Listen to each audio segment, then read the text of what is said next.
Check, check.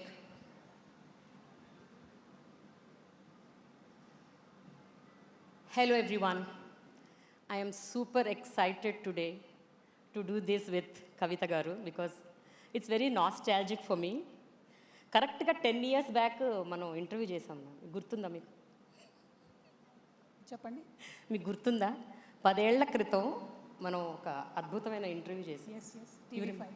Yes, life is beautiful. So what has actually changed in the 10 years, ma'am? First of all నమస్కారం అండి అందరికీ. వే2 news వారికి ప్రత్యేకంగా ధన్యవాదాలు తెలియజేస్తూ ఉన్నాను. ఎందుకంటే ఇంత మంచి ప్లాట్ఫామ్లో తెలంగాణ రక్షణ సేనగా కొత్తగా ఒక రాజకీయ శక్తిగా పుట్టుకొచ్చినటువంటి మాకు మా పార్టీకి ఇంత మంచి వేదికనిచ్చి మా అభిప్రాయాలను ప్రజలతో పంచుకునేటటువంటి సమయం ఇచ్చినందుకు వే2 న్యూస్ వారికి ధన్యవాదాలు. The same time I should say in the last 10 years నా పర్సనల్ లైఫ్ అనే కాదు, హౌ మీడియా హెస్ చేంజ్డ్ అని చెప్పడానికి వే2 న్యూస్ యొక్క ప్రయాణమే మనకు కళ్ళ ముందు కనపడుతూ ఉంటుంది. దాదాపు 2016లో వాళ్ళు లాంచ్ చేస్తే ఇప్పుడు 2026.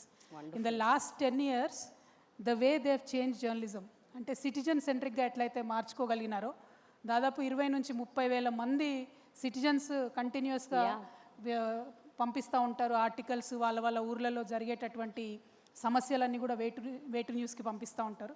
అంటే ఎట్లా అయితే కొన్ని ఏసీ రూమ్లలో కూర్చొని కొంతమంది పెట్టుబడిదారులు నిర్ణయించేటటువంటి వార్తలు కాకుండా నిజంగా ప్రజలకు ఉన్నటువంటి వార్తలు, ప్రజల్లో ఉన్నటువంటి వార్తల్ని తీసుకొని చెప్పగలగడం అనేది ఒక రెవల్యూషనరీ అని నేను అనుకుంటున్నాను. ఆ రెవల్యూషన్ని ప్రజల మధ్యలోకి తీసుకొచ్చినటువంటి వే2 న్యూస్ యాజమాన్యానికి, సిబ్బందికి, అన్నిటికన్నా ఎక్కువ సిటిజన్ జర్నలిస్ట్కి మనస్ఫూర్తిగా నేను కంగ్రాచులేషన్స్ చెప్తా ఉన్నానండి. అంటే కొన్ని విషయాల్లో నిజంగా గూగుల్లో కూడా లేనటువంటి ఊర్ల నుండి కూడా రిపోర్టింగ్ చేయడం అంటే మామూలు విషయం కాదు. I'm extremely proud. And media ఇదే విధంగా ఇంకా ముందుకెళ్ళాలి, ముఖ్యంగా మా ఆడబిడ్డల సమస్యలు ఎక్కువగా చూపించాలని చెప్పి నేను మనస్ఫూర్తిగా కోరుకుంటున్నాను. At the same time yes, in the last 10 years since our interview I believe lot has changed. పర్సనల్గానే కాదు, పొలిటికల్గా, అదేవిధంగా ఒక మనిషిగా నేను నా జీవితంలో అనేకమైనటువంటి చేదు అనుభవాలు అనుకోవచ్చు, కఠినమైనటువంటి పరిస్థితులు అనుకోవచ్చు, అవన్నిటినీ ఫేస్ చేసిన తర్వాత నాలో కూడా కొంత పరిణితి వచ్చింది, నాలో కూడా కొంత మార్పు వచ్చింది. ప్లస్ కఠినమైన నిర్ణయాలు తీసుకోవాలనేటటువంటి ఒక సంకల్పం, బలమైన సంకల్పం వచ్చింది. సో అందరికీ నచ్చని తొవ్వైనా సరే మనం కరెక్ట్ అనుకునే తొవ్వలో వెళ్ళాలనే బలమైన సంకల్పం ఈ 10 సంవత్సరాలలో నాకు పర్సనల్గా వచ్చిందని నేను భావిస్తాను. అయితే మ్యామ్, ఒక మాట, మనం 10 ఏళ్ల క్రితం చేసిన ఇంటర్వ్యూలో కేసీఆర్ గారి గురించి మీరు చాలా గొప్పగా చెప్పారు ఆ రోజు. మొన్న ఈ మధ్య మీరు కేసీఆర్ గారిని మరమనిషి అన్నారు. దానికి మీరు ఇచ్చే రీజనింగ్, ఆన్సర్? కేసీఆర్ గారు ఆ రోజైనా గొప్ప మనిషి, ఈ రోజైనా గొప్ప మనిషి. తెలంగాణ రాష్ట్రం గొప్ప మనిషి మరమనిషి ఎలా అయ్యాడని, రాదనుకున్నటువంటి ఒక రాష్ట్రాన్ని కేంద్రంతో కొట్లాడి ప్రజలందరినీ కలుపుకొని తేవడంలో వారి గొప్పతనం ఒక 100 సంవత్సరాలైనా 1000 సంవత్సరాలైనా చెరిగిపోకుండా అలాగే ఉంటుంది. అందులో ఎటువంటి ఇది లేదు. ఉద్యమ కేసీఆర్తో ఎవరికి కూడా సమస్య లేదు. ముఖ్యమంత్రి కేసీఆర్తోని, బీఆర్ఎస్ పార్టీ అధ్యక్షుడు కేసీఆర్ గారితో చాలా మందికి సమస్య ఉంది, అట్లానే నాకు కూడా సమస్య ఉంది. సో ఎస్, ముఖ్యమంత్రిగా అయిన తర్వాత బీఆర్ఎస్ పార్టీ అధ్యక్షులు కేసీఆర్ గారు తీసుకున్న అనేక నిర్ణయాలతోని, ఐడియాలజికల్ ఇష్యూస్తోని నాకు ఇంటర్నల్గా అయినా ఎక్స్టర్నల్గా అయినా ఉన్నటువంటి భిన్నమైన అభిప్రాయాలని ధైర్యంగా చెప్పగలగడమే డెమోక్రసీ. సో అభిప్రాయాన్ని నేను పంచుకుంటా ఉన్నాను, అంతకుమించి ఏం లేదు. మీకు ఇలాంటి ఒక, అంటే ఈ సందిగ్ధం కానీ, ఒక అపోజిషన్ కానీ, అపోజ్డ్ వ్యూస్ కానీ మీకు కేసీఆర్ గారి ఫస్ట్ టర్మ్లో అనిపించిందా, సెకండ్ టర్మ్లో అనిపించిందా? అంటే ఇప్పుడు మీరు గతాన్నే పట్టుకొని వెళ్ళాడాలనుకుంటే నేనేం చేయలేను. కాకపోతే గతంలో ఎప్పుడైనా కూడా బీఆర్ఎస్ పార్టీలో ఏదన్నా డిఫరెంట్ వ్యూ చెప్పగలిగే వ్యక్తి ఎవరన్నా ఉన్నారంటే అది నేను ఒక్కదాన్ని మాత్రమే. అది కేసీఆర్ గారికి తెలుసు, ఆ పార్టీలో ఉన్న అందరికీ తెలుసు. కాకపోతే ఒక పార్టీలో ఒక సిస్టంలో ఉన్నప్పుడు ఇంటర్నల్గా చెప్తాం. ఆ సిస్టమ్ మనల్ని బయటికి పడేసి రోడ్డు మీద పడేసిన తర్వాత ఎక్స్టర్నల్గా చెప్పే పరిస్థితి క్రియేట్ అయింది. అంతే తప్పితే నా అభిప్రాయాలు మారలేదు, పరిస్థితులు మారినాయి అంతే. నేను అప్పుడు ఇంటర్నల్గా చెప్పింది ఇప్పుడు ఎక్స్టర్నల్గా చెప్పాల్సిన పరిస్థితికి నెట్టివేయబడ్డాను. నేను అనుకోని కోరుకొని తెచ్చుకున్నది కాదు. కానీ ఒక లేడీగా, పడకూడని అగచాట్లు పడ్డటువంటి ఒక వ్యక్తిగా నా సంకల్పం అయితే ఒకటే, నాకు ఉన్న మిగిలిన ఈ చిన్న జీవితంలో ప్రజలకు పనికొచ్చే పనులు చేయాలి. అలా చేయాలి అంటే నాకు తెలిసినటువంటి ఒకటే ఒక మార్గం, ఒక పొలిటికల్ వేలోనే సాధ్యమవుతుంది. రెవల్యూషన్ అనేది డాక్టర్ బాబాసాహెబ్ అంబేద్కర్ చెప్తారు రాజ్యాంగంలో, ఒక చుక్క రక్తం చిందకుండా నా భారతదేశ ప్రజలందరికీ నేను ఒక విప్లవాత్మకమైన మార్పును తీసుకొని వస్తాను ఈ రాజ్యాంగం ద్వారా అని ఆయన కాన్స్టిట్యూషన్. సో కేవలం ఒక పొలిటికల్ పార్టీ మాత్రమే బ్లడ్ షెడ్ లేకుండా ప్రజల జీవితాల్లో మార్పు తేగలుగుతుంది. సో అందుకే ఒక పొలిటికల్ పార్టీ పెట్టాలి, తెలంగాణ ప్రజల జీవితాల్లో మంచి మార్పును తేవాలనే ఉద్దేశంతో నేను ముందుకు వచ్చాను. నాకు తెలిసిన ఏకైక మార్గం అదే, కాబట్టి ఆ మార్గంలో నేను ప్రయాణిస్తూ ఉన్నాను. ప్రజలు ఆశీర్వదిస్తారు, దీవిస్తారు, వారి కోసం పనిచేసే అవకాశం ఇస్తారని బలంగా నమ్ముతా ఉన్నాను. వండర్ఫుల్. అయితే కవిత గారు, ఇంత ఫియర్స్ఫుల్గా, ఇంత ఫియర్లెస్గా, ఇంత ఫోర్స్ఫుల్గా మీరు మాట్లాడతారు. Your communication is on spot and very focused and చాలా కన్విక్షన్తో మాట్లాడతారు. మీరు రాజకీయ పార్టీ పెట్టిన తర్వాత కూడా మీరు టీఆర్ఎస్ అని పెట్టడం వెనుక, అలాగే మీరు శ్రీరామనవమి రోజు మీ పార్టీని ప్రారంభించటం, అలాగే అంటే ఎన్నో అంశాల మీద మీరు అంటే ఆన్ స్పాట్ మాట్లాడతారు. So much I'm sure there is a very prompt strategy behind it. అంటే మీరు ఎంతో ప్లాన్డ్గా ఇదంతా చేశారని నాకు అనిపిస్తోంది. అండ్ నాకేమనిపిస్తుంది అంటే మిమ్మల్ని చూస్తే మీలో ఒక చాణక్యుడు, చంద్రగుప్తుడు ఇద్దరు ఉన్నారనిపిస్తుంది. You are not just a king maker, you are also maybe a king. So అంటే ఇంత స్ట్రాటజిక్గా I'm sure lot must have gone through your thought process. I want to understand that. అంటే ప్రధానంగా ఒకటండి, పాలిటిక్స్లో ఉన్నామంటే డెఫినెట్గా స్ట్రాటజికల్గానే ఉండాలి. నేను చాలా గొప్ప వ్యక్తి దగ్గర పాలిటిక్స్ నేర్చుకున్నాను కాబట్టి వారి స్ట్రాటజీ ఏది ఉంటుందో అది ఉంట పట్టించుకున్నటువంటి వ్యక్తిగానే ముందుకెళ్తాను తప్ప హడావుడిగా తొందరపాటుతో వెళ్ళాను. కాబట్టి ఖచ్చితంగా ఏది చేసినా ఒక ప్లానింగ్తోనే చేయాలి. ఇప్పుడు మనకు మహిళలకు ఉండే ఎక్స్ట్రా బర్డెన్ ఏంటంటే పొలిటికల్గా ముందుకు వచ్చినప్పుడు మనం ఫెయిల్ అయితే ఈ ఆడోళ్ళకి ఏం అవకాశం ఇచ్చినా వేస్ట్ అని అంటారు. కాబట్టి ఆ బరువు అంతా నా భుజాల మీద ఉంటుంది, తెలంగాణ ఆడబిడ్డల బరువు, భారతదేశం ఆడబిడ్డల బరువు అంతా కూడా. సో పొలిటికల్గా నేను ఒక ముందడుగేసి ఒక పార్టీ పెట్టి వస్తున్నా అంటే ఎట్టి పరిస్థితుల్లో నేను ఫెయిల్ అవ్వకూడదనే ఉద్దేశంతో, ఆ కన్విక్షన్తో వెళ్తాను. రెండు, ఒకటి ఆడపిల్లలు డిప్రెస్ అవ్వకూడదు. రెండు, తెలంగాణ ప్రజలు గత 10 సంవత్సరాల్లో 12 సంవత్సరాల్లో దేనికోసమైతే తెలంగాణ తెచ్చుకున్నామో అది రియలైజ్ కాలేదు. కాబట్టి టాపిక్ కూడా నెక్స్ట్ 10 years ఆఫ్ తెలంగాణ ఏంటి అని అడుగుతూ ఉన్నారు. సో లాస్ట్ డికేడ్లో ఏం జరిగింది, నెక్స్ట్ డికేడ్లో ఏం జరగాలి, ఇటువంటి ఒక పాజిటివ్ ఆలోచనతో ముందుకెళ్తా ఉన్నాం. నేను పార్టీ పెట్టినప్పుడు కూడా ఊరికే పెట్టలేదండి, చాలా మీరు అన్నట్టు నేను థింక్ చేశాను. సరే ఇవాళ ఇండియాలో జరుగుతున్నది ఏంటి అని ఒక సెకండ్ ఆలోచిస్తే, దాదాపు 140 కోట్ల జనాభా ఉన్న మన దేశంలో more than 85 to 90% of the people only వాళ్ళ మంత్లీ ఇన్కమ్ బిలో 30,000 ఉన్నది. బిలో 30,000 రూపాయలు నెలకు సంపాదించేటటువంటి అత్యంత పేదలు ఉన్నటువంటి దేశం మన దేశం. ఆ 30,000 నెలకు సంపాదించే దాంట్లో కూడా విద్యా వైద్యానికి 70% వాళ్ళ ఇన్కమ్ని ఖర్చు పెడతా ఉన్నారు. నిన్న మోదీ గారు వచ్చి ఒక మాట చెప్పెళ్ళారు, భారతదేశం యొక్క రిజర్వ్స్ లేవు, మనకు ఉండాలి రిజర్వ్స్ అని చెప్పారు. కానీ పర్సనల్ రిజర్వ్స్ కూడా చాలా ఇంపార్టెంట్ కదా. ఒక కుటుంబం దగ్గర కొంత సేవింగ్స్ ఉండాలి. ఆ ఉండకుండా అయిపోయే పరిస్థితులు ఎందుకు వస్తున్నాయి ఇవ్వాలి అంటే విద్య మీద, వైద్యం మీద కంప్లీట్గా 70% స్పెండ్ చేస్తాం. ఇక్కడ ఇంకో విషయం ఏంటంటే 90% బిలో 30,000 సంపాదిస్తున్నారంటే ఈ 90% పీపుల్ ఇండైరెక్ట్ ట్యాక్స్ కడతారు. ఎట్లాంటి ట్యాక్స్ అది? సబ్బు కొన్నా, షాంపూ కొన్నా, ఒక చిన్న కారా ప్యాకెట్ కొన్నా అటువంటి ట్యాక్స్ ఇండైరెక్ట్గా 90% జనాభా కడతారు. ఒక 10% జనాభా ఇలైట్ క్రౌడు, చదువుకున్న వాళ్ళు, అబవ్ 5 lakhs ఇన్కమ్ ఉన్నటువంటి వాళ్ళంతా ఇన్కమ్ ట్యాక్స్ కడతారు. సో ఈ ట్యాక్స్లన్నీ ప్రభుత్వానికి వెళ్తాయి. ప్రభుత్వం మనకేం చేయాలి? విద్యనివ్వాలి, వైద్యాన్ని ఇవ్వాలి. ఇవాళ ప్రజలకు ఏమవుతుందంటే ఒక పక్క ట్యాక్సులతో ఖర్చు అవుతుంది. ట్యాక్సులు తీసుకున్న ప్రభుత్వం హెల్త్ కేర్ ప్రొవైడ్ చేయట్లేదు కాబట్టి హాస్పిటల్లో పడితే మళ్ళీ సెకండ్ టైం కూడా మళ్ళీ మనకు ఖర్చు అవుతుంది.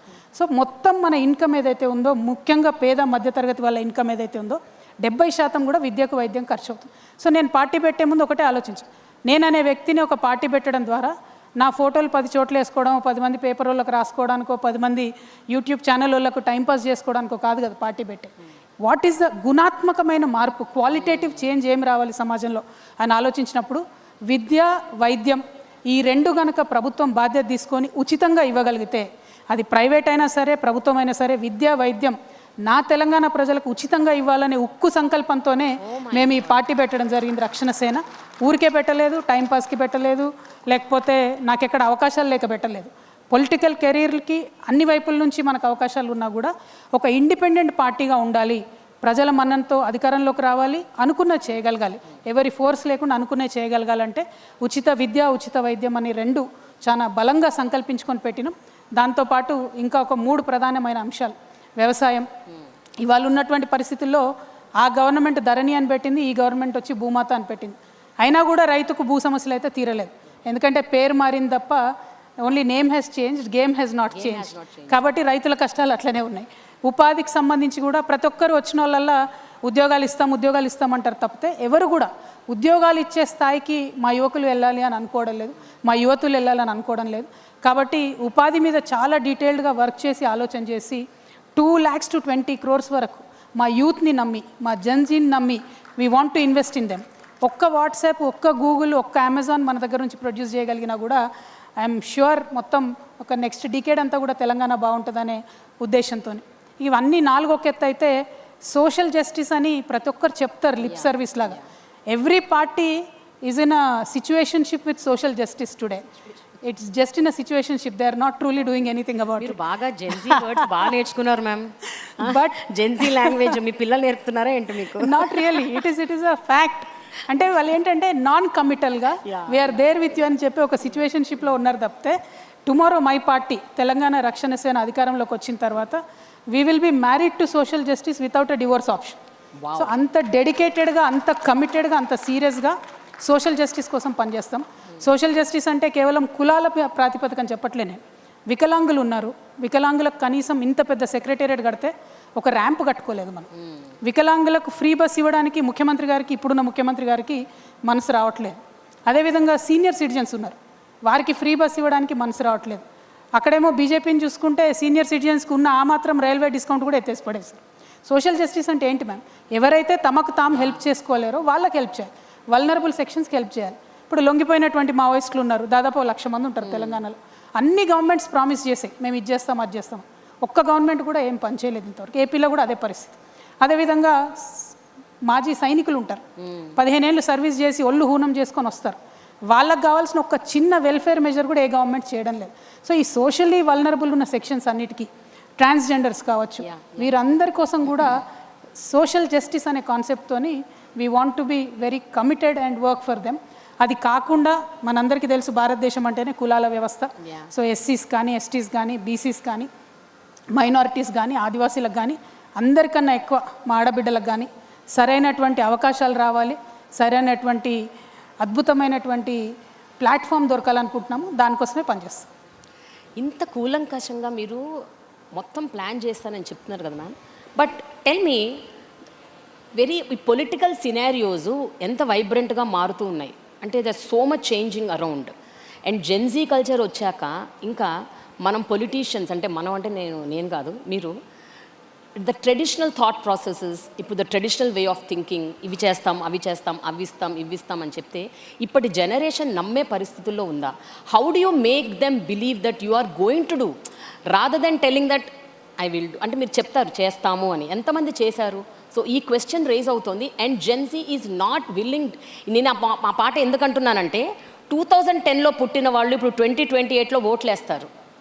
వాళ్ళెవ్వరికి కూడా తెలంగాణ ఉద్యమం గురించి కానీ, రెవల్యూషన్ గురించి కానీ, కేసీఆర్ గారు ఎంత కష్టపడ్డారు అవన్నీ I don't know how many people really know. I'm not sure, I don't even want comment on that. But నాకేంటి అంటే ఇప్పటి పొలిటికల్ సినారియోస్, ఇప్పటి పొలిటీషియన్స్ మీద ఎంతవరకు వాళ్ళకి నమ్మకం ఉంది? And when you say all of this, do you think that will convert into votes? అంటే ఒక్కటండి, సిచ్యువేషన్స్ మారినా, ఫ్యాషన్ మారినా, ట్రెండ్ మారినా, ఎప్పుడైనా బేస్ కోర్ అనేటటువంటిది ఒకటే ఉంటుంది. What is the core of my party? What is my core belief? Telangana is my core belief. Telangana first is my core belief. Telangana mother బోర్డ్గా ఏదన్నా ప్రోగ్రామ్స్ చేయొచ్చు, ఏదన్నా ఆలోచనలు చేయొచ్చు, కానీ ఏది చేసినా అంతర్లీనంగా తెలంగాణ వాదం ఉండాలి, తెలంగాణ ప్రజల ఇంట్రెస్ట్ ఉండాలి. అది స్టేట్ వైడ్గా భారతదేశాన్ని చూసినప్పుడు ఇండియా యాజ్ అ కోర్ ఉండాలి, దాని మీద ఏదన్నా చేసుకోవచ్చు. సో జెన్జీ కావచ్చు, ఇంకోరు కావచ్చు, వాళ్ళు ఇవాళ మన లెక్క వరి అనకుండా రైస్ ప్లాంట్స్ అనొచ్చు, అన్నా సరే వరి అనేది, వడ్లు అనేవి భూమిలో పండుతాయి. సో ఆ గ్రౌండ్ కనెక్షన్ అనేది జెన్జీ కానీ ఎవరు కానీ లూజ్ అయితే సర్వైవ్ కాలేము. బట్ ఎస్, జెన్జీకి నేను అపాలజీస్ చెప్తా ఉన్నా, ఎందుకంటే we have spoiled the world for you. చాలా వాతావరణ కాలుష్యం జరిగింది, చాలా రకాల పొల్యూషన్ జరిగింది. Now Gen Z is worried about ఎట్లా పర్యావరణం ఎట్లా మారుతుంది, ఇట్లాంటి అనేక అంశాల మీద. కొన్ని మనం చేయలేకపోయినాం, కానీ ఇంకా కొన్ని ఇప్పుడు కూడా దగ్గరుండి చేసుకోవచ్చు. వేస్టేజ్ నిర్మూలించవచ్చు, ప్లాస్టిక్ వాడకం తక్కువ చేయొచ్చు. We can definitely make the world a better space. But ఇవన్నీ చెప్తున్నా కూడా మీతో నాకున్న కంప్లైంట్, మీతో అంటే ప్రెస్ వాళ్ళతో నాకున్న కంప్లైంట్ ఏంటంటే, ఎప్పుడున్నా ఏ చిన్న సమస్య వచ్చినా మా రాజకీయ నాయకులతో తప్పని రాస్తారు. కరెక్ట్ కాదండి. మేము at the core of our hearts మా ఫ్యామిలీ టైంని సాక్రిఫైస్ చేసుకొని సమాజం కోసం పనిచేయాలనుకుని వచ్చే వాళ్ళము ఫండమెంటల్గా కరప్ట్ ఉండం. కొన్ని తెలిసి కొన్ని తెలియక ఎప్పుడైనా తప్పులు జరుగుతుండొచ్చు. బట్ జరుగుతున్న ప్రతి సమస్య మీద స్పందించేది ఈ దేశం మొత్తంలో ఒక రాజకీయ నాయకుడు మాత్రం. అండ్ ఇంతో అంతో భారతదేశంలో ఏ మార్పు వచ్చినా పొలిటికల్ పార్టీస్తోనే వచ్చింది. అంటే that is the beauty of democracy. ఆ డెమోక్రసీని ఇవాళ కిల్ చేసే విధంగా భారతీయ జనతా పార్టీ ఏం చేస్తుంది, ప్రాంతీయ పార్టీలు ఉండొద్దు అనేటటువంటి ఒక భయంకరమైన కుట్ర చేస్తూ ముందుకు వస్తుంది. డెఫినెట్గా వాటిని ఎదుర్కోవాల్సినటువంటి అవసరం ఉంది ప్రతి చోట. ఇప్పుడు తెలంగాణ ఫస్ట్ అని నేను ఎందుకంటున్నా, రీజనలిజం ఫస్ట్, నేషనలిజం నెక్స్ట్ అని నేను అంటానండి. ఎందుకంటే we are a union of states, we are not a central organisation, we are a federal setup. దాంట్లో ఆ రెస్పెక్ట్, ఆ గౌరవం ఎవరిది వాళ్ళకు ఉండుకుంటూనే, ఎవరి ఐడెంటిటీ వాళ్ళకు ఉండుకుంటూనే రాజకీయం చేయాలి. కానీ ఈ దేశంలో ఏ మార్పు వచ్చినా అది పొలిటికల్గానే వచ్చింది. అది గాంధీ తాత దగ్గర నుంచి మొదలు పెట్టుకుంటే ఇప్పటి వరకు కూడా ఏ మార్పు వచ్చినా పొలిటికల్గా వచ్చింది. That is why I'm inviting all the Gen Z, I'm inviting all the youth. అందరికన్నా ఎక్కువ మా ఆడబిడ్డలు నేను ఇన్వైట్ చేస్తూ ఉన్నా. మీరు బయట ఉండి పొలిటీషియన్స్ బాగాలేరు, పొలిటికల్ పార్టీలు బాగాలేవు అంటే కుదరదు. రావాలి, పాలిటిక్స్లోకి రావాలి, పొలిటికల్ పార్టీస్లో చేరాలి, దగ్గరుండి ఏం చేయాలో ఏం చేయకూడదో అని చెప్పి ప్రజలకు బాధ్యత వహించి చెప్పాలి. కానీ దూరం నుంచి విమర్శించడం ఈజీ. ప్రెస్ వాళ్ళని కూడా అదే అంటున్నారు. మేము చేసిన మంచిని మీరు చెప్పరు మేడం, మేము చేసిన మంచిని చెప్పరు, పొలిటీషియన్స్ చేసింది. మీరు మాత్రం ఎంతసేపు ఏదైనా చిన్న తప్పు దొరికితే ఇదైపోయింది అదైపోయింది అని అనడం తప్పితే మేము చేసిన మంచిని చెప్పరు. సో ప్రెస్ మిత్రుల్ని, ముఖ్యంగా వేటు న్యూస్ వాళ్ళని కూడా కోరుతా ఉన్నాం, పొలిటీషియన్స్ చేసే మంచిని కూడా దయచేసి చూపించండి అని మా రిక్వెస్ట్. మ్యామ్, స్టార్టింగ్లోనే మిమ్మల్ని బాగా పొగిడాను నేను. మ్యామ్, తెలంగాణ రక్షణ సేన is it inviting Gen Z memberships and getting into the party? Absolutely we are. I believe Gen Z can make a lot of difference. పక్క దేశంలో చూసినాం, నేపాల్లో they have literally over through the resume, ఒక గవర్నమెంట్నే పడేశారు. ఇక్కడేమో చాలామంది కావాలి గవర్నమెంట్లను మార్చాలంటే, కానీ అక్కడ కేవలం 18 to 29 years లోపల ఉన్నటువంటి పిల్లలు ప్రభుత్వాన్ని తీసి అవతల పడేశారు. అంటే ఆ కాన్షియస్నెస్ ఇక్కడ మన పిల్లలకు కూడా రావాలి, అది మనం అలౌ చేయాలి. కానీ మనం ఏంటి, మన పిల్లోడు వాడు ఇంజనీర్ అవ్వాలి, డాక్టర్ అవ్వాలి, అమెరికా పోవాలి, డాలర్లు సంపాదించుకోవాలి అనుకుంటాం. అట్లీస్ట్ మన 2 తెలుగు రాష్ట్రాల్లో ఉన్నది.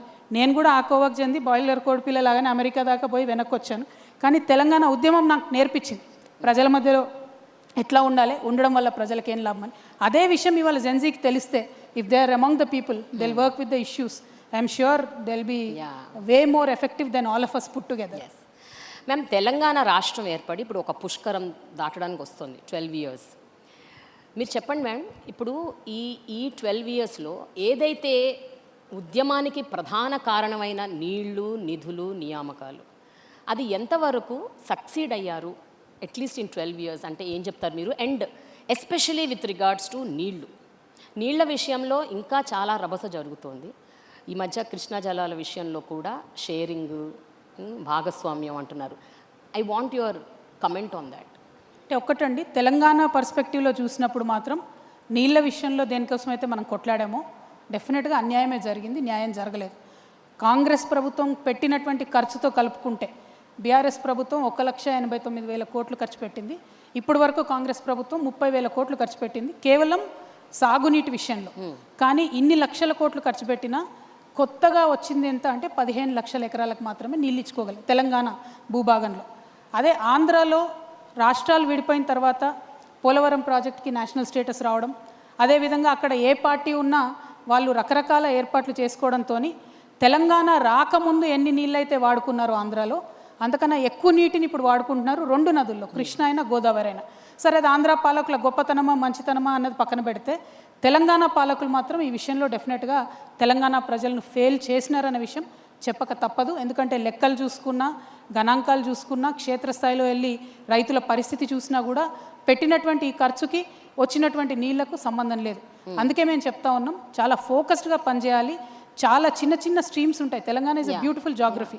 మా ప్లేస్లోనే, తెలంగాణలోనే పుట్టి తెలంగాణలోనే నదుల్లో కలిసిపోయేటటువంటి అనేక చిన్న చిన్న నదులు ఉన్నాయి, స్ట్రీమ్స్ ఉన్నాయి. వాటిని అసలు ఎప్పుడు కూడా వాడుకోలేదు. వాటి కోసం ఒక కాంప్రహెన్సివ్ వాటర్ ప్లాన్తో తెలంగాణ రక్షణ సేన ముందుకొచ్చింది. చాలా తక్కువ కాస్ట్తోని చాలా ఎఫెక్టివ్గా ఈ పనులన్నీ కూడా చేసుకోవాలి. కోర్స్ కృష్ణా గోదావరిలో ఉన్నటువంటి పెద్ద ప్రాజెక్టులను కూడా తొందరగా ఫినిష్ చేసుకోవాలి. అన్ఫార్చునేట్లీ ఇప్పుడున్న కాంగ్రెస్ ప్రభుత్వం కూడా తట్టెడు మట్టి కూడా ఎత్తిపోయకుండా 30,000 కోట్లు మాత్రం కాంట్రాక్టర్స్కి ఇవ్వడం జరిగింది. సో కరప్షన్ అసైడ్ వాటర్ రాలేదన్నది మాత్రం వాస్తవం. వాటర్ విషయంలో you are completely dissatisfied with the earlier governments? నేను కాదండి ఫ్యాక్ట్ ఆన్ ద గ్రౌండ్ చెప్తున్నా నేను. ఇవాళ మహబూబ్ నగర్ జిల్లా 35 లక్షల ఎకరాలతోని అత్యంత పెద్ద జిల్లా ఉమ్మడి మహబూబ్ నగర్ జిల్లా. ఆ ఉమ్మడి మహబూబ్ నగర్ జిల్లా నుండి ఇవాళకి కూడా వలస వెళ్తూ ఉన్నారు. బాంబేకి వెళ్తూ ఉన్నారు, రకరకాల రాష్ట్రాలకు వెళ్తూ ఉన్నారు. ఎందుకు వెళ్తున్నారు వలస అంటే ఉన్న పొలానికి నీళ్ళు వచ్చే పరిస్థితి లేదు కాబట్టి. ఒక్క ఊర్లో ఒక తండాలో దాదాపు 80% ఇండ్లు కూడా తాళాలు వేసుకున్న పరిస్థితి. నిన్నగాక మొన్న మేము వెళ్ళి అక్కడ మీటింగ్ పెట్టచ్చు. ఆ రోజుకున్న పరిస్థితి కూడా అదే ఉంది. అంటే 12 ఏళ్ళ తర్వాత కూడా ఇంకా వలసలాగలేదంటే, ఇంకా నీళ్లు రాలేదంటే అది నా ఫీలింగ్ కాదు, అది వాస్తవం. అది చెప్తున్నాను, అది మారాల్సిన పరిస్థితి ఉన్నది. మిషన్ కాకతీయ, భగీరథ లాంటి స్కీమ్స్ కూడా ఏం చేయలేకపోయాయంటారా?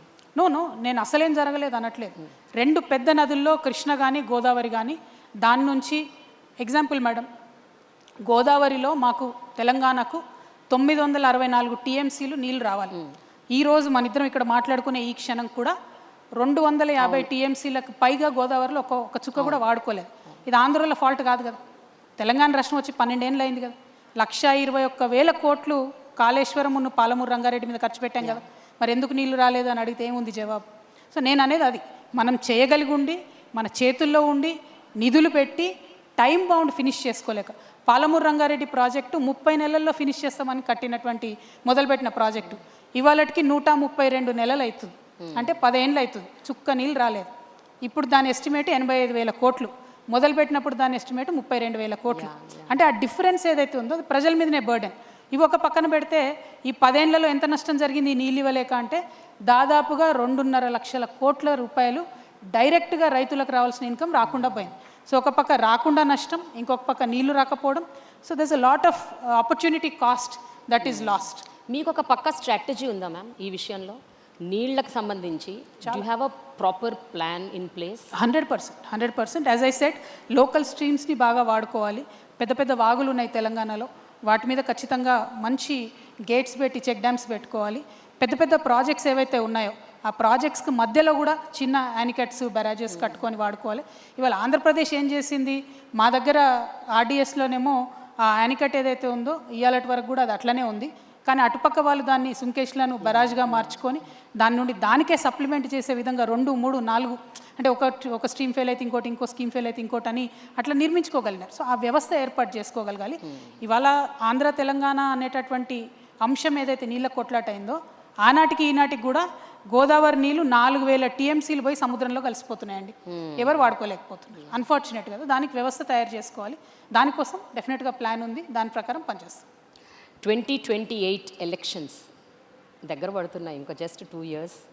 ఏంటి ma'am, what is your plan? అంటే మీరు పక్కాగా సింగిల్గా కంటెస్ట్ చేయబోతున్నారా, లేకపోతే పొత్తులు పెట్టుకోబోతున్నారా? అంటే ఐడియాలజికల్గా మీ ఐడియాలజీకే స్టిక్ అయ్యి whether I win or lose I'm sticking, I'm contesting alone, ఏంటి, వాట్ ఈజ్ యువర్ ప్లాన్?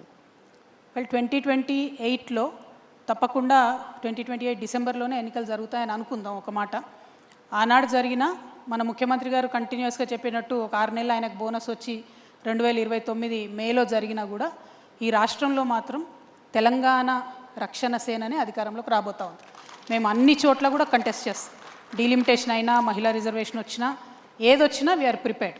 ప్రతి చోట నుండి కూడా క్యాడర్ కావచ్చు, రానున్న రోజుల్లో లీడర్స్ కావచ్చు, ఇవందరినీ కూడా డెవలప్ చేసుకుంటాం. కొత్త వారికి, ముఖ్యంగా యూత్తోని, మహిళలతోని పెద్ద ఎత్తున వారికి అవకాశాలు ఇస్తూ మేము ప్రజల మనసును గెలుచుకుంటాం. ఎందుకంటే మేము ఏదైతే 5 పనులు అనుకున్నామో, పాంచజన్యం అనేటటువంటి పథకాలు ఏవైతే అనుకున్నామో ఇవి ప్రజలకు అత్యంత అవసరమైన, ఇవాళ ప్రజలు కోరుకుంటున్నటువంటి వాటిని ఎట్లా చేయగలుగుతామని ఒక బలమైన ప్లాన్తో వెళ్తూ ఉన్నాం. కాబట్టి ప్రజలు ఖచ్చితంగా ఆదరిస్తారనే విశ్వాసం మాకుంది. డెఫినెట్గా మా గవర్నమెంట్ రాబోతా ఉంది. అయితే 2014 టైంకి తెలంగాణ ఇమోషన్ చాలా గట్టిగా బలంగా ఉండటం వల్ల టీఆర్ఎస్ గెలిచింది, ఆ తర్వాత కూడా గెలిచింది అన్న ఒక ఒపీనియన్ ఉంది. ఇప్పుడున్న సిచ్యువేషన్లో the 2 largest parties Congress and BJP, వీళ్ళే ఏదైనా నిర్దేశిస్తారు, నడుపుతారంటారు. Without their support and their whatever you can't form government అన్నది ఒక మాట. దీని గురించి మీ అభిప్రాయం ఏంటి? మ్యామ్, పాలిటిక్స్లో ఇవాళ ఉన్నది రేపు ఉండదు, రేపు ఉన్నది ఎల్లుండి ఉండదు. తెలంగాణలో సామెత ఉంటుంది, పొట్టోని పొడగొడు కొడితే పొడుగని పోషమ్మ కొట్టిందని అంటారు.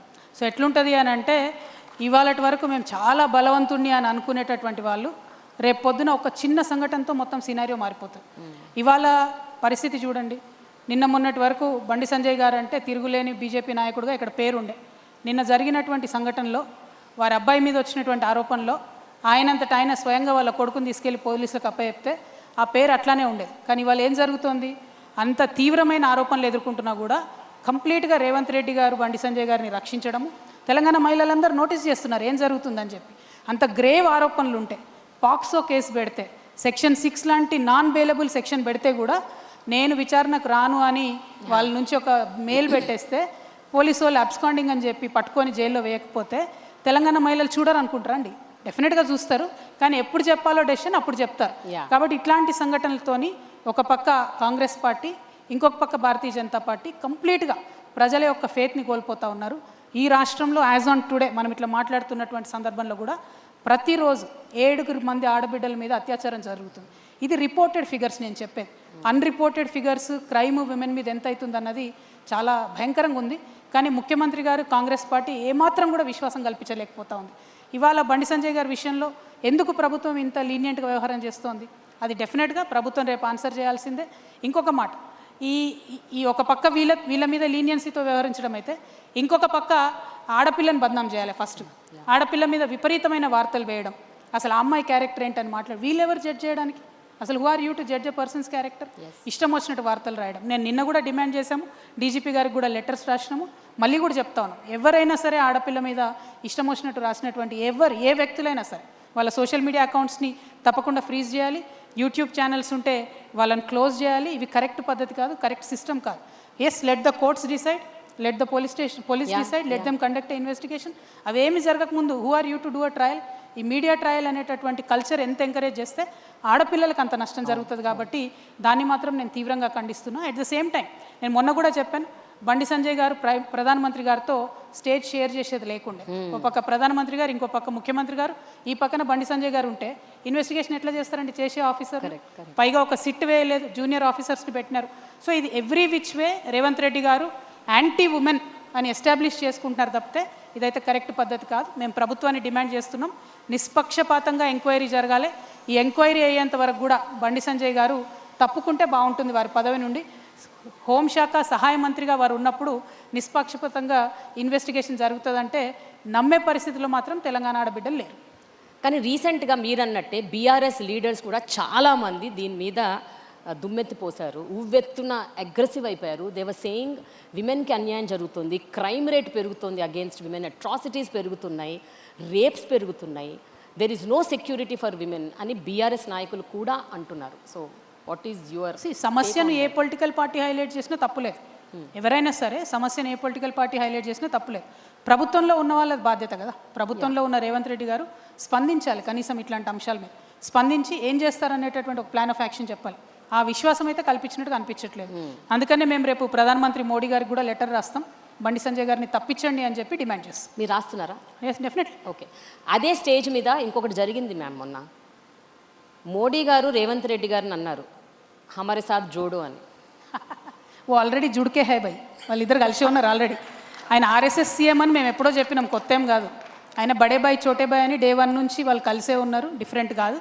కాబట్టే ఈ రాష్ట్రానికి రావాల్సినటువంటి అనేక నిధులు రాకపోయినా, ఒక్క సింగిల్ జాతీయ హోదా రాకపోయినా, ఒక్క ప్రాజెక్టుకు కూడా రేవంత్ రెడ్డి గారు ఏమన్నారు బీజేపీని? ఆయన 100 సార్లు పోయి కలిసి వస్తారు ప్రధానమంత్రి గారిని. బీసీ బిల్లులు పెండింగ్ ఉంటాయి, దాని మీద మాట్లాడరు. నేషనల్ ప్రాజెక్ట్ స్టేటస్ పెండింగ్ ఉంటుంది, దాని మీద మాట్లాడరు. ఇట్లా అనేకమైన విభజన హామీలు ఇంకా పెండింగ్ ఉన్నాయి, దాని మీద మాట్లాడరు. సో వాళ్ళిద్దరు కలిసే ఉన్నారు. Revanth Reddy garu is not a Congress CM, is RSS CM. ఇది ఫస్ట్ నుంచి చెప్తున్నాను, డే 1 నుంచి. Okay ma'am, coming to one of the important points. ఇప్పుడు ఒక విమెన్ లీడర్షిప్ అన్నది ఒకటి ఉంటే what kind of a changes we can see as society? Because మీరు ఇప్పుడు చాలా అంశాలు చెప్పారు, చాలా మేల్ లీడర్స్ నేను అబ్జర్వ్ చేసింది, ఎంతోమంది మేల్ పొలిటీషియన్స్ లీడర్షిప్ పొజిషన్స్ ఉన్న వాళ్ళు ఎన్నడూ టచ్ చేయని కొన్ని పాయింట్స్ మీరు మాట్లాడారు. But I want to know from your mouth, what changes can a women bring on table? ఇది వరల్డ్ ఓవర్ డిస్కషన్ అండి. ఒక feminine approach towards any problem, It could be towards war, it could be towards science and technology, it could be towards how to handle environmental issues, anything. A feminine approach to an issue brings more sensitivity onto the table. అంటే ఒక అమ్మతనంతోని, ఒక మాతృత్వ భావనతోని పరిపాలన జరిగినటువంటి సందర్భంలో పరిష్కారం తొందరగా దొరుకుతుంది. ఎందుకంటే అమ్మ జేబు చూడదు, కడుపు చూస్తుంది కాబట్టి. సో అట్టడుగున ఉన్న వాళ్ళకు ముందు అన్నం పెట్టాలనుకుంటుంది కాబట్టి. ఇంట్లో అందరికన్నా చిన్నోడు అంటే జనరల్గా అమ్మకి ఇష్టం ఉంటుంది. అట్లానే సమాజంలో అత్యంత వెనుకబడిన వాళ్ళంటే ఆ ఫెమినైన్ అప్రోచ్తో పరిపాలన చేసే ప్రభుత్వాలు ఉన్న కాడ వల్నరబుల్ సెక్షన్స్ని ఫస్ట్ అడ్రస్ చేస్తారు. ఇవాళ ఏ గవర్నమెంట్ అన్నా చూడండి, మీరు అది యూనియన్ గవర్నమెంట్ కావచ్చు, ఇక్కడ మన స్టేట్ గవర్నమెంట్ కావచ్చు, ఇవాళటి వరకు కూడా అండి, మేము ఒక 10 సార్లు నేను రిప్రజెంట్ చేశాను. మెంటలీ ఛాలెంజ్ కిడ్స్ ఉంటారండి, వాళ్ళు ఒక 350 నుంచి 400 మంది ఉన్నారు, ఎక్కువ లేరు. వాళ్ళకి ప్రభుత్వం పెన్షన్స్ ఇవ్వడం లేదండి. అది బీఆర్ఎస్ నుండి కూడా కొనసాగుతుంది ప్రాబ్లము. ఆనాడు ఈనాడు ఎప్పుడు కూడా పుష్ చేస్తున్నాం, రిపీటెడ్గా అపీల్ చేస్తున్నాం. ఎందుకంటే మెంటలీ ఛాలెంజ్ కిడ్స్ ఉన్నటువంటి పేరెంట్స్కి ఏమైందంటే మొత్తం వాళ్ళకు వచ్చేటటువంటి జీతంలో ఒక జీతం అంటే ఇద్దరు భార్యాభర్త సంపాదిస్తే ఒక జీతం అంతా ఆ పిల్లల కేర్కే పోతుంది. సో బేసిక్ పెన్షన్ కూడా వాళ్ళకి ఇవ్వలేనటువంటి పరిస్థితి. ఆ సెన్సిటివిటీ లేకపోవడం. Ultimately what matters in a society is people should be happy. How can people be happy? వాళ్ళకుండా ఫండమెంటల్ ఇష్యూస్ అడ్రస్ చేస్తే హ్యాపీగా ఉంటారు. సో నేను రేపటి నాడు ఏం చెప్తున్నా అంటే విద్య కానీ వైద్యం కానీ ఈ vulnerable sections of the society ఎవరైతే ఉంటారో వారి కోసం ఒక స్పెషల్ కన్సర్న్. ఇట్లా మెంటలీ ఛాలెంజ్ కిడ్స్ ఉన్న వాళ్ళకి మా గవర్నమెంట్ వస్తే ఒక కేర్ టేకర్ని ఇస్తాం. సీనియర్ సిటిజన్స్ ఉంటే ఒక కేర్ టేకర్ని ఇస్తాం. చాలామంది యాక్సిడెంట్స్ అయ్యి స్పైనల్ కార్డ్ యాక్సిడెంట్ అయ్యి బెడ్ రిడన్ ఉంటారు, వేళ్ళ మీద లెక్కించదగిన వాళ్ళు ఉంటారు. కానీ వారి కోసం ఆ ఇంట్లో ఉన్నటువంటి ఒక వ్యక్తి కంప్లీట్గా టైం స్పెండ్ చేసే పరిస్థితి ఉంటుంది. వారికి ఒక కేర్ టేకర్ ఇస్తాం. You're not giving thousands of crores కదా. ఇప్పుడు థౌజండ్స్ ఆఫ్ క్రోర్స్ మనము కాంట్రాక్టర్లకు ఇస్తున్నాం తప్పితే మన ప్రజల కోసం ఎందుకు ఆ సెన్సిటివ్ అప్రోచ్ మిస్ అవుతున్నాం అన్నదే నేను అనుకునేది. ఒక విమెన్ లీడ్ చేసినట్టయితే ఆ అప్రోచ్ ఉంటుందని చెప్పి నేను బలంగా నమ్ముతున్నాను. జనరల్గా ఒక ఉమెన్ లీడర్షిప్ పొజిషన్స్లోకి వెళ్తున్నారు అంటే వాళ్ళని అంటే ఒక స్టీరియోటిపికల్ ఒపీనియన్తో చూస్తుంది సొసైటీ. అంటే వాళ్ళు మంచిగా ఉండాలి, సాఫ్ట్గా ఉండాలి, సైలెంట్గా ఉండాలి, పెద్దగా మాట్లాడకూడదు, గట్టిగా మాట్లాడకూడదు. And there is a stereotypical opinion. When a woman puts her point across fiercely, forcefully, like you, they say she's bossy or and criticisms vastayi, lot of social media brunt vastadi, ento vastadi. But if a man does that, they call him aggressive. If a woman does, it is a different narrative altogether. Meeru ivanni experience ayi untaru. So what do you have to say about this? Ma'am, నేను ఫండమెంటల్గా నమ్మేది ఏంటంటే leader should not have a gender. Leader అంటే leader లాగా చూడాలి. అది ప్రజలు కూడా అలవాటు చేసుకోవాలి. విమెన్ అయినా vulnerable section of the society నుండి వచ్చేటటువంటి నాయకులుగా ఎదగాలనుకునేటటువంటి వ్యక్తులైనా కూడా లీడర్ అనే వాళ్ళకు జెండర్ ఉండదు, కులం ఉండదు అనేది ఫస్ట్ గమనించుకోవాలి. నేను ఓన్లీ విమెన్ని లీడ్ చేస్తానని నేను బయలుదేరితే నేను ఫెయిల్ అవుతాను. సపోజ్ నేను ఒక ఎస్సీని అనుకోండి, నేను ఓన్లీ దళిత్ని లీడ్ చేస్తాను బయలుదేరితే నేను ఫెయిల్ అవుతాను. సపోజ్ నేను ఒక అప్పర్ కాస్ట్ అనుకోండి, నేను ఓన్లీ అప్పర్ కాస్ట్ని లీడ్ చేస్తాను బయలుదేరితే ఫెయిల్ అవుతాను. లీడర్ అనేవాడు అందరినీ సమానంగా చూడగలగాలి. ఈ రూమ్లో ఉన్న వాళ్ళందరూ నా వాళ్ళు అనుకునేటటువంటి వాళ్ళు లీడర్ అవుతాడు తప్పితే ఆ ఒక్క టేబుల్ మీద కూర్చున్న వాళ్ళే నా వాళ్ళు అనుకుంటాడు క్యాడర్ అవుతాడు. సో క్యాడర్కి లీడర్కి ఉండే తేడా తెలుసుకోవాలి. రాజకీయాల్లో కొత్తగా రావాలనుకునేటటువంటి యూత్కి కానీ విమెన్కి కానీ నేను రిక్వెస్ట్ చేసి చెప్పేది ఒకటే, kindly be the leader, think like a leader. See you'll eventually become a leader with a lot of experience, with a lot of hard work మించి అయితే ఏది లేదు, దానిలో షార్ట్ కట్ లేదు. But to become a leader you should start thinking like a leader. ఒక సామెత ఉంటుందండి, a cat which wants to become a lion should lose its appetite for rats అని. నువ్వు ఎలకల్ని చంపుదాం అనుకుంటే నువ్వు సింహం ఎట్లయితావు, పులి ఎట్లయితావు, నువ్వు అనుకునే టార్గెట్ నీకు పెద్దగా ఉండాలి. అప్పుడే నువ్వు సింహం లయన్ అవుతావు తప్పితే లేదా పిల్లిలాగానే మిగిలిపోతావు. కాబట్టి ఆ అప్రోచ్ సొసైటీలో వచ్చినప్పుడు మాలాగటి లేడీస్ కావచ్చు, వల్నరబుల్ సెక్షన్స్ నుంచి లీడర్షిప్ చేద్దాం అనుకునే వాళ్ళు కావచ్చు, అరే నాకు పొలిటికల్ బ్యాక్గ్రౌండ్ లేదు, నా దగ్గర పైసలు లేవు, నేను ఎట్లా లీడర్ కావాలనుకునే వాళ్ళు కావచ్చు, థింకింగ్ మారితే అన్ని మారుతాయి అనేది గమనించుకుంటే బాగుంటుంది. మీ అటైర్, మీ డిస్పోజిషన్, మీ ప్రజెంటేషన్ కూడా మారుతూ వచ్చింది ఈ 10 ఏళ్లలో. అక్క అని పిలిపించుకునేవారు ఒకప్పుడు, ఇప్పుడు అమ్మ అని పిలవాలని కోరుకుంటున్నారు. So what is the ideology or philosophy or strategy behind this? Generally people should age in a very dignified manner అండి. ఏజ్ మారుతున్న కొద్దీ మన భారతదేశంలో అందరూ కూడా అటైర్ మార్చుకుంటూ వెళ్తారు. సరే, వేరే దేశాలలో 60 ఏళ్ళు 70 ఏళ్ళు కూడా మళ్ళీ ఇంకా యంగ్గా కనపడాలే ప్రయత్నం చేస్తూ ఉంటారు. But with age people generally keep changing. My attire or my appearance or my thinking has changed very drastically after my experience in the jail. నేను ఆ చూసినటువంటి పావర్టీ కావచ్చు, చూసినటువంటి కష్టాలు కావచ్చు, లైఫ్ చాలా చిన్నది, ఈ చిన్న లైఫ్లో ఏదో పెద్దగా పనిచేయాలని అనుకొని నేను చాలా బలంగా ముందుకొచ్చానండి. మీరు అన్నట్టు why should you think like a mother not like a sister అంటే, సిస్టర్ బాధ్యత కొంతవరకే ఉంటుంది. మదర్ అయితే ప్రాణం పెట్టైనా కుటుంబం కోసం పనిచేస్తాను. నా ఇంట్లో లొల్లైతే నేను ఎంత తపనబడి పనిచేస్తానో, నా రాష్ట్రంలో ఏ మూల లొల్లైనా కూడా నేను అంత తపనబడి పనిచేయాలని అనుకుంటున్నా. కాబట్టి I want to think like a mother. I want to take that responsibility like a mother. I hope people will understand and people will support me. Yeah, but చెప్పండి, మీరు గ్రోయింగ్ అప్ అలాగే రాజకీయాల్లోకి వచ్చిన తర్వాత కూడా ఎంతోమంది విమెన్ లీడర్స్ని చూసుంటారు. ఇందిరాగాంధీ గారి దగ్గర నుంచి Sonia Gandhi, Jayalalithaa, కనిమోరి, so many. What did you learn and unlearn from them, if I have to ask? అంటే it is a general question that I'm asking. మీరు ప్రతి ఒక్కళ్ళ గురించి చెప్పక్కర్లేదు, but on the whole if you observe. అంటే నేను జనరల్గా మా ఇంట్లో మా నాన్నగారిని చూసుకుంటూ పెరిగానండి. How do you think like a leader అన్నది నేను వారి దగ్గరే నేర్చుకున్నాను. సరే, ఆయన దగ్గర నేర్చుకున్నాను కాబట్టి, ఆయనతోని నాకు ఆ థాట్ ప్రాసెస్, ఆ క్లారిటీ వచ్చింది కాబట్టి ఇవాళ ఆయన్ని కూడా నేను వ్యతిరేకించగలుగుతున్నాను. డెఫినెట్గా వ్యతిరేకిస్తాను, అనేక అంశాల్లో ideological ఇష్యూస్లో వ్యతిరేకిస్తాను. Father is different, leader is different, but he definitely is a person whom I learnt a lot from. తర్వాత ఇందిరాగాంధీ గారు చిన్నప్పటి నుంచి కూడా అందరం చూస్తూ పెరిగాం. Sushma Swaraj is another very very very fine lady. నాకు చాలా ఇష్టం మేడం అంటే. సరే, ఆవిడ బీజేపీ పార్టీ ఐడియాలజీ నాకు డిఎన్ఏ సరిపోదు, కానీ as a personality she is crazy. I mean she is amazing. ఆమె చాలా ఇష్టం నాకు. మార్గరెట్ థాచర్ గారు కూడా చాలా ఇష్టం. సో అట్లా చూసుకుంటూ పోతే అందరికన్నా బిగ్గెస్ట్ లీడర్ జ్యోతిబా పూలే అనుకుంటా నేను. ఎందుకంటే ఆయన బాగుపడమే కాదు, నాతో పాటు నా భార్య బాగుండాలి, నా భార్య కూడా 10 మందికి చదువు చెప్పాలి అని ఆ టైంలో అందరినీ సమాజాన్ని ఎదిరించి ఒక రిఫార్మిస్ట్ లాగా ముందుకు వచ్చాడు. తెలంగాణలో అనేక మంది లీడర్స్ ఉన్నారు. సో ఒక్కరిద్దరు కాదండి, ఇన్స్పిరేషన్ చాలా ఏరియాస్ నుండి వచ్చింది. చాక లైలమ్మ గారి దగ్గర కావచ్చు, కొమరం భీమ్ గారి దగ్గర కావచ్చు. సో ఈ గడ్డ ఇచ్చిన ఇన్స్పిరేషన్ కూడా మామూలుది కాదు. కాకపోతే ఎంత ఇన్స్పిరేషన్ ఉన్నా కూడా అది యాక్షన్లోకి రానప్పుడు you will never become a leader. So నేను స్వయంగా కష్టపడితే తప్పితే, నేను స్వయంగా సమస్యలను దగ్గరికి వెళ్ళి చూస్తే తప్పితే, ప్రజల మధ్యలో ఉంటే తప్పితే అర్థం కాదు. కాబట్టి జనం బాట లాంటి కార్యక్రమాలు తీసుకోవడం కావచ్చు, బతుకమ్మ లాంటి కార్యక్రమాలు తీసుకొని ఆడబిడ్డల దగ్గరికి వెళ్ళడం కావచ్చు. సో అది వేరు. అంటే learning is different, experiencing it for your self is different. So అది చేస్తూ ఉన్నాము, ప్రజల మధ్యలోనే గత 20 సంవత్సరాలుగా ఉన్నాం. కాబట్టి అంతమంది ఇన్స్పిరేషనల్ లీడర్స్ దగ్గర నుంచి వచ్చినటువంటి సారాంశాన్ని రేపొద్దున ప్రజల కోసం ఉపయోగపెట్టగలుగుతానని నేను అనుకుంటున్నాను. అయితే ఇక్కడ ఒక పర్సనల్ క్వశ్చన్ మ్యామ్. మీరు ఇవన్నీ ఫేస్ చేస్తూ ఎన్నో టర్బులెంట్ టైమ్స్ చూశారు, జైలుకి వెళ్ళారు, చాలా ప్రాబ్లమ్స్ ఫేస్ చేశారు. You had tears in your eyes when your in your lowest of low phases. ఇవన్నీ చూసి యూ టుక్ దిస్ స్టెప్. చెప్పండి, మీ మదర్ ఏమనుకుంటారండి? What does she feel when she sees all of this in the family? ఇంత జరుగుతోంది, ఈ కాన్ఫ్లిక్ట్ని ఇంకే రకంగా సాల్వ్ చేసుకోవచ్చు కదా. అంటే is there any other way that you do this, handle this అని ఎప్పుడన్నా అనుకుంటారా? Did she share with you? No, I don't want to talk about my personal issues here, Andy. It is a political difference that I have with my family, and that difference will continue. Personally, whatever it is between me and my family is not for you. Okay. Thank you. Okay, ma'am. Finally, I have a rapid fire. Oh God. So, This is scary. అంటే rapid fire అంటే మరి వెంటనే ఫటాఫటా చెప్పక్కర్లేదు, అంతేనా? But you can take time. Okay. It is a rapid fire. Okay. Okay, the first question. ఇప్పటి వరకు మిమ్మల్ని ఏ ఫోరంలో కానీ, ఎక్కడ కానీ, ఏ ఇంటర్వ్యూస్లో కానీ అడగని ఒక ప్రశ్న, అడిగితే బాగుండు అనిపించిన ప్రశ్న ఏంటి? క్వశ్చనా? అసలు Is there అడగకపోతే any బాగుండు అనిపిస్తుంది. Nothing really. అన్ని రకాలు అడిగారు.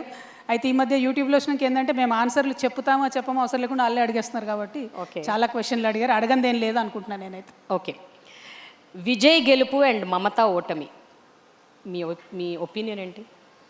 అంటే యాంటీ ఇన్కంబెన్సీ అనేది ఎంత పెద్ద నాయకులనైనా వదిలిపెట్టదని మమతా మేడం ఓటమితో తెలిసింది. ప్లస్ బీజేపీ ఎలక్షన్ మెషినరీ ఎంత స్ట్రాంగ్ ఉంది అనేది కూడా బెంగాల్ ఎలక్షన్లో అర్థమైంది. విజయ్ గారి గెలుపులో ఒక ఫ్రెష్నెస్ని ప్రజలు ఎంతగా కోరుకుంటున్నారు, ఒక మర్యాదపూర్వకమైనటువంటి మాటలతో కూడా ఎట్లా విమర్శించవచ్చు అనేది విజయ్ గారు చూపించారని చెప్పి నేను అనుకుంటున్నా. ఇప్పుడు అక్కడ తమిళనాడులో విజయ్ గారు వచ్చినట్టే రేపు ఇక్కడ మేము వస్తామని కూడా నేను బలంగా అనుకుంటున్నాను. Wow, that's good. మీ గురించి పూర్తిగా తప్పుగా ఉన్న ఒక రాజకీయ స్టీరియోటైప్ ఏంటి? అంటే an opinion that is generated. I don't no, నేను ఎక్కువ చూడను మేడం సోషల్ మీడియా. మీరే చెప్పలేదని ఉంటే. బికాస్ మీ చెవిలో పడుతుంది కదా అట్లీస్ట్. ఐఎమ్ సారీ, ఎవరో ఒకళ్ళు వచ్చి చెప్తారు కదా, మీరు చూడకపోయినా. Not really. నేను అసలు చాలా తక్కువ చూస్తాను మ్యామ్ సోషల్ మీడియా. ఓకే, చాలా తక్కువ. I don't no. You don't know. Okay, ఇతర పార్టీల్లో మీరు బాగా అభిమానించే లీడర్ ఎవరు? ఇతర పార్టీలలోనా? అంటే మన తెలుగు రాష్ట్రాల్లో పెద్ద గొప్ప నాయకులు ఎవరున్నారు మేడం? పెద్ద కనిపించట్లేదు. అందరు చెప్పిన పనులు ఏవి చేయకుండా అన్ని అబద్ధాలే చెప్తున్నారు కదా. రేవంత్ రెడ్డి గారు ఉన్నారు, 420 హామీలు ఇచ్చిర్రు, 4 కూడా పూర్తి చేయలేదు. కాబట్టి ఆయన గురించి చెప్పలేము. అట్లానే భారతీయ జనతా పార్టీ ఉంది. ఇప్పుడు కిషన్ రెడ్డి అన్న కావచ్చు, బండి సంజయ్ గారు కావచ్చు, వీళ్ళెవ్వరు కూడా కనీసం తెలంగాణను అక్కడ నిల్చొని హిందీ వాళ్ళంతా ఎడపెడ తిడుతుంటే కనీసం నిలబడి మన రాష్ట్రాన్ని కూడా డిఫెండ్ చేయట్లేదు. వాళ్ళతో పెద్ద ఇన్స్పిరేషనల్గా మనం తీసుకునేది లేదు. పాత లీడర్లు, పోయిన కాలంలో ఉన్న లీడర్లు గొప్పగా ఉన్నారు. ఒక ఎన్టీ రామారావు గారు బయలుదేరారంటే ఆనాడు తెలుగు ప్రజలకు గౌరవం వచ్చింది దేశమంతా. ఆ తర్వాత ఒక కేసీఆర్ గారు బయలుదేరినారంటే తెలంగాణ ప్రజలకు గౌరవం వచ్చింది దేశమంతా.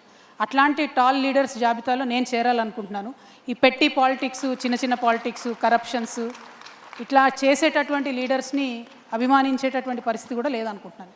ఒక ఫన్ క్వశ్చన్. ఫన్నా? ఓకే. 10 ఏళ్ల క్రితం మీరు నా ఫేవరెట్ లీడర్ రేవంత్ రెడ్డి అన్నారు నాతో ఇంటర్వ్యూలోనా? రేవంత్ రెడ్డి ఎందుకంటే అప్పుడు అన్నారు మీరు కాంటెక్స్ట్ చెప్తే బాగుంటుంది. అప్పటికిప్పటికి ఏం మారిందో చూద్దాం. ఇదే క్వశ్చన్ అడిగాను అప్పుడు 10 ఏళ్ల క్రితం, who is your favourite political leader అని. మీరు రేవంత్ రెడ్డి అన్నారు. అప్పటికిప్పుడు మారాడు కదండి ఆయన కూడా చాలా. ఇప్పుడైతే ఇచ్చిన మాటలన్నీ తప్పాడు కదా. ఎస్. ఓకే, పర్సనల్గా పొలిటికల్గా ఒక strong quality of yours that makes a distinct difference with others, మిగతా వాళ్ళతో పోలిసి చూస్తే. బేసికలీ చిన్నప్పటి నుండి నేను నేర్చుకున్నది ఒకటి మేడం, సచ్చినా కూడా అబద్ధం చెప్పను. అది నాకు నష్టం చేసేదైనా కూడా అబద్ధం చెప్పను.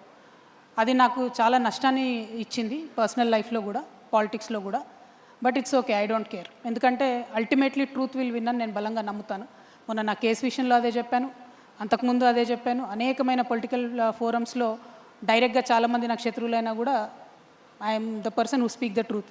అయితే అడ్వాంటేజ్ ఏంటంటే మేడం, నిజం చెప్తే క్లారిటీ ఆఫ్ థాట్ ఉంటుంది. అబద్ధం చెప్తే గుర్తుపెట్టుకోలే ఎవరికైనా చెప్పాము. సో అంత ఓపిక నాకు లేదు, కాబట్టి నిజమే చెప్తాను. అది ఇనవే అడ్వాంటేజ్, ఇనవే డిసడ్వాంటేజ్ అని నేను అనుకుంటాను.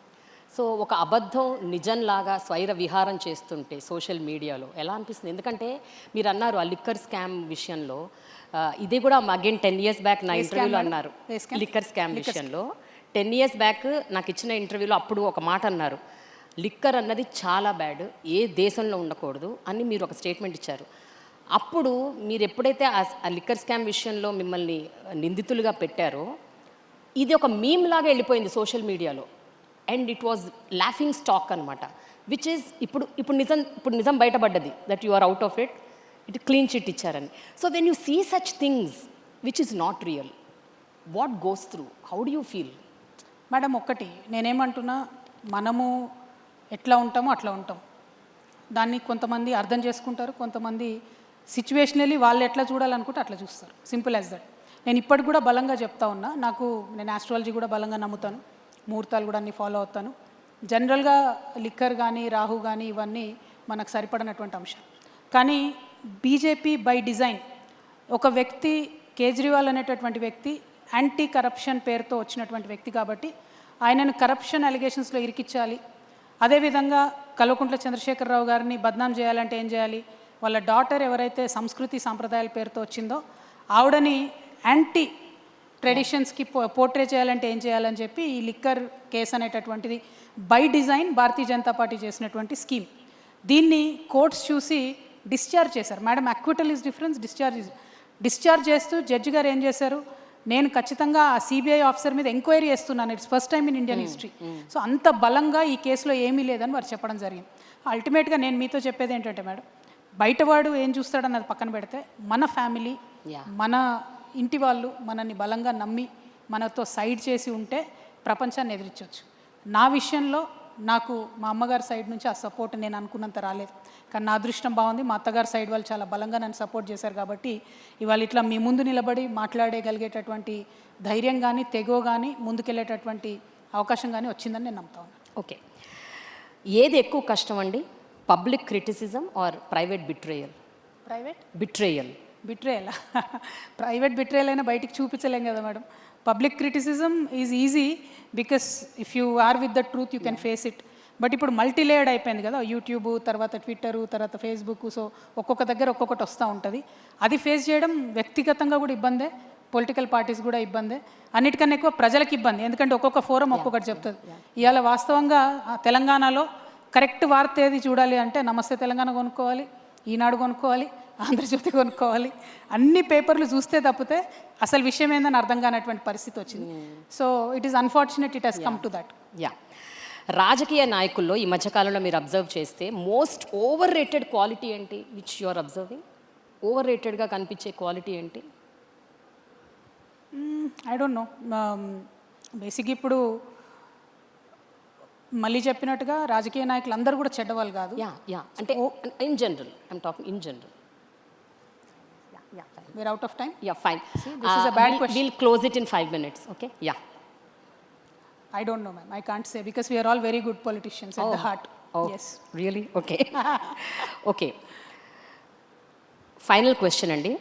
ఒక 20 ఏళ్ల తర్వాత రాజకీయ చరిత్ర రాసినప్పుడు కవిత గారి గురించి రాసే ఆ ఒక్క సెంటెన్స్ ఏమైతే బాగుంటుంది అని మీరు అనుకుంటున్నారు? What is that one line that people should recognise you with? Telangana ప్రజలకు మర్చిపోలేనంత మంచి చేసింది అనేది ఉండాలి. ఒక సెంటెన్స్ ఉంటే చాలండి, ఇంకేం అక్కర్లేదు. Thank you so much. Thanks a lot Thank for this you. wonderful conversation. Thank you. Thank you, Way2 News, Thank you for giving me this opportunity. Thank you. Thank you, ma'am, Kavita. May I now call upon Dr. Kommeru Nikita Reddy Garu, CEO and Director, Mukunda Jewelry, to please come forward and present a shawl and a memento to Srimati Kalvakuntla Kavita Garu. Thank you so much for your time, ma'am.